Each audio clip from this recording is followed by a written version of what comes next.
So I'm Caroline Wormell. I'm a lecturer at the School of Maths here at the University of Sydney. Like every mathematician, I like to go hiking, and I play the accordion, actually a button accordion, so it's a bit like it's a bit different to the piano accordions that you see, but it's really very well. It's a very strange and interesting instrument, and I do various sorts of folk dancing. What do I love about math research? I think a lot of things, actually. I do enjoy the way that you can sort of lose yourself in it.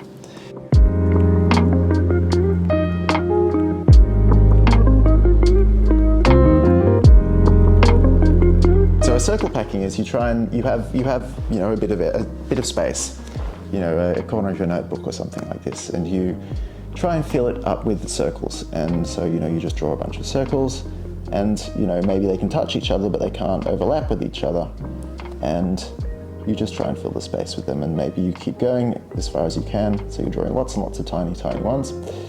And as you start doing this, you probably notice that you like to fill the space quite efficiently. If you fill the space as efficiently as you can, often what you find yourself doing is drawing circles that are tangent to other circles. So, maybe you have this sort of 3 circles, and they're all touching each other. And what this kind of gets you is then a sort of little triangular hole in the middle. Here's another one. And then you realize that, well, you can actually draw a circle inside this triangle that is tangent to all the circles on the edge. And so this is a very big circle. And you hope that this is quite efficient. And so then you just keep going and keep going. And if you do this, then you get what's known as an Apollonian circle packing. And Apollonius of Perga, who was a Greek mathematician, a Greek geometer way back in the day, discovered that you can do this, and you get something that looks a bit like, well, assuming that you start with 3 circles of equal radius, these guys. If you keep doing this, you get something that looks a lot like this. And people think that it's kind of in some sense, the most efficient kind of circle packing. So actually the reason I chose to study it had very little to do with the fractal itself. It had more to do with some technical tools that I was developing that could actually be applied to study this. So the problem that I and my collaborator Polina were looking at was about the Hausdorff dimension of this thing. So the dimension of an object kind of tells you how many degrees of freedom you have, or how big it is. A line is kind of one-dimensional, a sort of flat sheet is 2-dimensional, and so on. But like our space we live in is 3, so it's sort of like how much of it there is. Any single circle is kind of one-dimensional because you can only go in one direction along it. But if you put a lot of them together, it sort of suddenly starts being bigger, and like in some sense thicker than what you might have if you had one together. Together we are stronger and all that. In this case, you can actually calculate that it has a dimension that lies somewhere between 1 and 2. So it's a fractal. It's kind of one of these sort of monsters that the sort of 70s and 80s have sort of and kind of given us. There are various ways you can calculate this, but the most kind of natural was invented by a mathematician called Hausdorff. But it's really kind of sort of the DNA part of the DNA of a fractal. So if I took the dimension is a dimension of a set, so it's the dimension of this whole packing, but if I took any sort of subset of it, the dimension of that subset, that little piece of it, would be the same. And similarly, if you distort this in any way, if you sort of pull it around, then it will be the same. So it's kind of really, mathematicians love these things. Because they're hardwired into what a fractal or what a mathematical object in general is about. And so yeah, this dimension, Hausdorff dimension, is actually quite hard to calculate for these things. We don't know if it has a closed form, like if it's something like square root of 2 or something. We know it's about 1.3, but in terms of what we could actually figure out what it is, using say a computer, we didn't have a particularly good grasp of that, and even worse, like what we could actually prove the dimension was much lower. So fractal is a slightly fluffy concept, and it's basically thought you can think of it as something that is not, not something of an integer dimension. So it's not like, a line where you can move along a line, or, a curve. We can move along a curve, and like pretty much everywhere you can only go in two directions. Or like say a table, you can move and you have 2 degrees of freedom.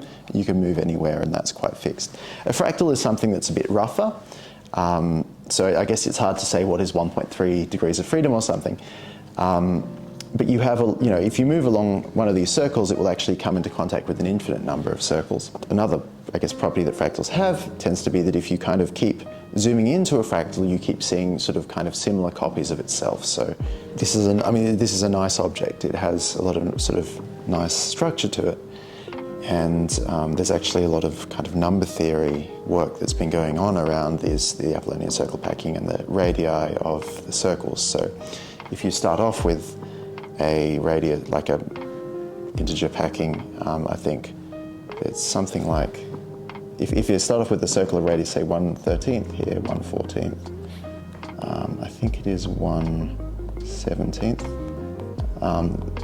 And this center circle also has an integer radius, or rather 1 over its radius. The reciprocal of its radius is an integer, so it's 1 on something. Then you can actually keep going and find that all the other radii of all the circles, all this infinite number of circles here, are all integers.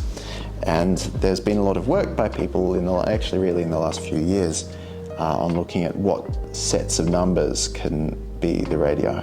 So people are interested in radii of these circles.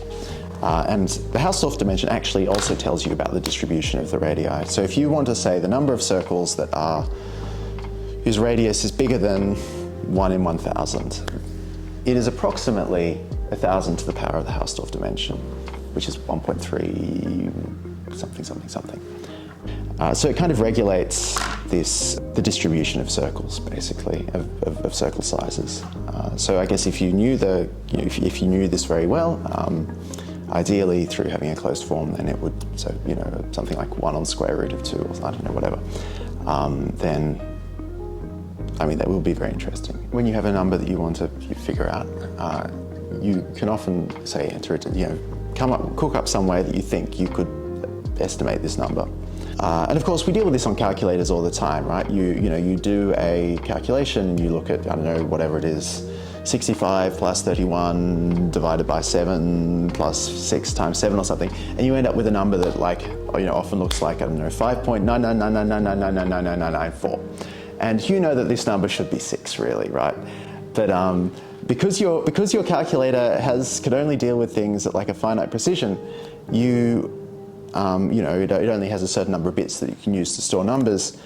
It's going to make errors along the way, and you get 5.9999996 is that you've made what's known as a non-rigorous calculation. So you get a number that is very close to the truth, probably close enough to the truth for all purposes, but you don't actually know that somehow you've got the number that's incorrect. So a rigorous kind of estimate is something that tries to keep track of all these errors in a way that is, it's always overestimating the error, let's say. And so when you get to the end, it pops out a number, it pops out at some sort of plus or minus, and you know that the true number lies within the range that it gives you. And you can write down in your mathematics paper, you can say, theorem, this number is XYZ plus or minus ABC. And that is kind of, airtight, it's true. It kind of arose because at the time I was working in France and she was working at the University of Warwick in the United Kingdom. And we were both in kind of similar research groups. I think they were both quite large, and everyone, there were a lot of us who were all at about the same point, and we were all working on very similar things. She was like, hey, this kind of idea could be applied to study Apollonian circle packings. Would you be interested? And so from there it was sort of like, it seemed like a fun thing to do. The reason that it's a challenging problem is actually something you can kind of see from the fractal itself. So if you think about these circles and the process of drawing circles, so at the first step I drew this circle that has 1 and 81 on it, and then the next step I would have created 3 triangles, these guys, and in those triangles I drew a circle of 3 identical circles. The next step, you can see that in each of these triangles you draw some more circles, and these circles have different sides. So there's one circle like this and 2 circles like this in both ones, and you can, well, maybe you can see that they're more or less much of a muchness. But if I keep going and I look at, say, the next level, you can see that the circles, most of the circles get much smaller. They're, you know, I don't know, maybe a quarter the size of the other circles, of the pink circles. But there's actually one circle here that is still quite big, and it's the circle that is sort of pointing into the corner. And if I keep doing this, you know, basically any other choice of circle gets smaller much more quickly. But as I keep going in here, these ones get smaller at a much slower rate.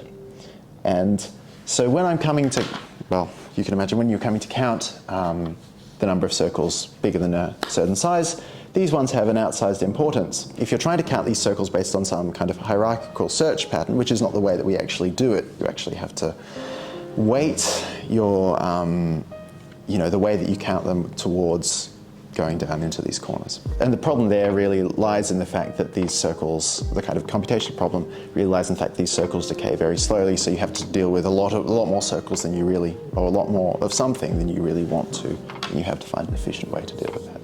So we sort of, I guess, continuing the fractal theme, we wanted to look at something called the arose gasket, which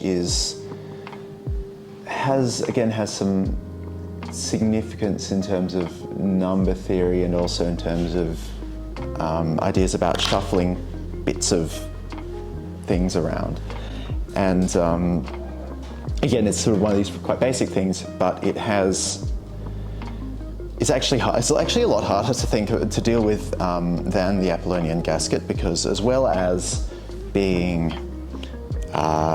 having this kind of what we call a parabolic property, where you have a lot of circles that are kind of high level, or a lot of things that are kind of high level but get smaller quite slowly, it also shrinks things in a non-uniform way. So here actually, all these circles are, you know, they're still circles, right? They're not distorted in any way, but the arose gasket kind of, you could imagine, it sort of has a structure, and it has weird triangles in it as well. But the triangles are all kind of nastily shaped. Some of them are stretched horizontally, some of them are stretched vertically, and this introduces a lot of challenge. And it's something that no one's really thought that they could do anything about until quite recently. So.